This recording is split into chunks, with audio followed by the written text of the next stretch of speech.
Congresswoman Jasmine Crockett, who is one of President Trump's most prominent critics in Washington, is now running for the U.S. Senate in Texas. The Democrat announced her candidacy at a press conference in Dallas yesterday. There are a lot of people that said, you got to stay in the House. We need our voice. We need you there. And I understand. But what we need is for me to have a bigger voice.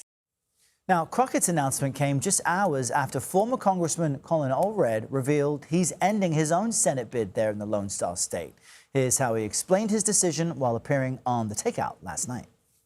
I had to make sure that I did what I thought was best for our state and for the party heading into November. And I did not think that a brutal primary with a runoff, which as you know, Major, in Texas, if we don't get 50% or more in the primary, you have to have a runoff. That further extend the primary. I didn't think that would serve those folks who had placed their trust in me. CBS News political reporter Shawna Mizelle joins us from Houston to discuss all this. Good morning, Shawna. We see the lights aren't up there just yet.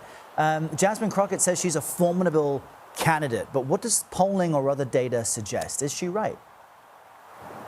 Hey, Errol, good morning. It's great to be with you today. Jasmine Crockett said that her internal polling indicated that she had a chance to win this Texas Senate race, and that is why she threw her hat into the ring. But some critics say she's too progressive. She has to run against James Tallarico. It could be a very expensive primary, and it could result into a runoff election due to majority threshold rules here in Texas.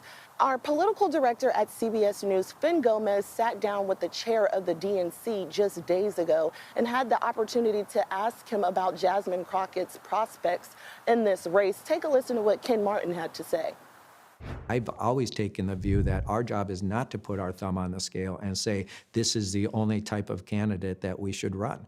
That's up to the primary voters to make that decision. And once they've made that decision, then I and the Democratic Party need to fight like hell for whoever that nominee is, including candidates we might not agree with all the time. There you heard Ken Martin speaking with CBS News political director Finn Gomez about Jasmine Crockett in this race. We will have to wait and see just what happens in this primary come March 3rd, though. Errol? And Shawna, Crockett is running to unseat Republican Senator John Cornyn. He's facing a tough primary of his own. But what is her potential path to victory? This is a ruby red state. That's exactly right. Texas is a Republican-led state, and in fact, a Democrat has not won statewide office here in more than 30 years. So certainly a tall task ahead of Crockett. You mentioned that Cornyn is running against Ken Paxton, the Attorney General here. I found it super interesting that Jasmine Crockett, she brought up Donald Trump, she brought up Greg Abbott, she brought up John Cornyn, but she did not mention Ken Paxton. So I think that's a bit of an indicator on who she sees as the strongest candidate. But when I did talk to her about that yesterday after her announcement event, she kind of danced around the question. So we'll just have to wait to see how that Republican primary shakes out as well. All right, Shawna Mizelle in Houston for us. Shawna, thank you very much.